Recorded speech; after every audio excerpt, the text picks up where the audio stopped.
Þú ert á námskeið hérna til þess að hjá honum Brynjari sem er ætlað aðeins fyrir kvenfólk, þannig að kannski spyrjum svona aðeins út í það. Hvernig finnst þér svona staðan vera á kvenkyns þjálfurum í dag? Svona, finnst þér hlutfallið vera ójafnt eða hvað?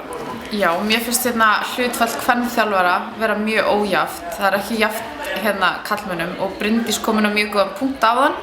Þar sem í sambandi við kvenþjálfara í dómarasdeild kvenna, úrvalsdeild kvenna, að töluleg gögn segja að það hefur verið 8% konur á móti körlum, en það er búið að minnka og það eru 6% núna. Þannig að þetta er eitthvað virkilega sem þarf að laga og sérstaklega í kvennadeild. Það er náttúrulega, ef ég man þetta rétt, nú skal það ekki halda með ábyrgan fyrir því, þá held ég að Anna-María hafi þjálfað Keflavík ekkert hérna á 10. áratugnum. Já. Svo var Helena náttúrulega og Margrét var að þjálfa Keflavík núna síðast.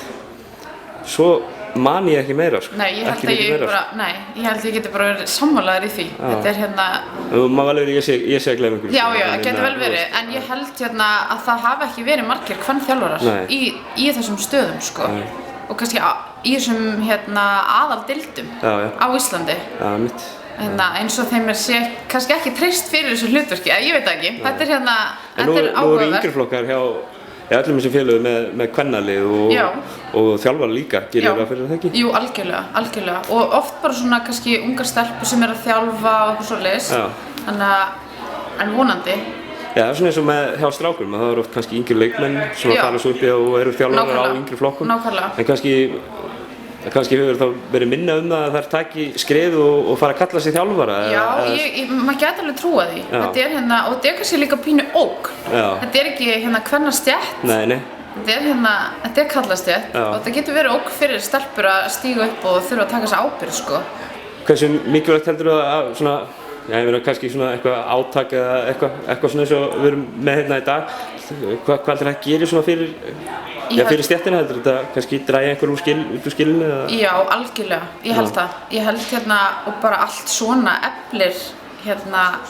eflir konur að taka þátt í, en bara leiðilegt að þurfa að halda svona, að halda svona fyrir konur. Að við getum ekki bara komið og verið verið þjálfarar í rauninni. En það er kannski svona í ljósi bara söguna, skilur, það er kannski ekkert skrítið að það þurfi kannski að benda á eða bara með einhverjum svona. Og vonandi í framtíðinni að þetta verði ekki svona. Það þurfi ekki þannig. Nei, nákvæmlega. Kannski spurninga þjálfuna heldur að sé einhverja mismunandi áherslu sem að koma frá kyninu heldur en karlkyninu í þjálfun? Í þjálfun? Ég veit það ekki. Það er örugglega, ég bara velti því fyrir mér, sko. Ég hugsa að hver þjálfari bara með ólíka þjálfarastíla, hvort sem það er karl eða kona. Ég held að mismunum kannski liggja ekki alveg þar, sko. Nei, mitt. Hvernig hefur þetta námskeið gengið? Hvernig líka þér þetta? Bara mjög vel.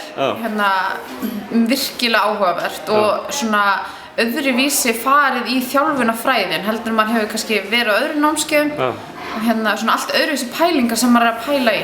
Bara virkilega áhugavert og lærdómsríkt. Takk fyrir.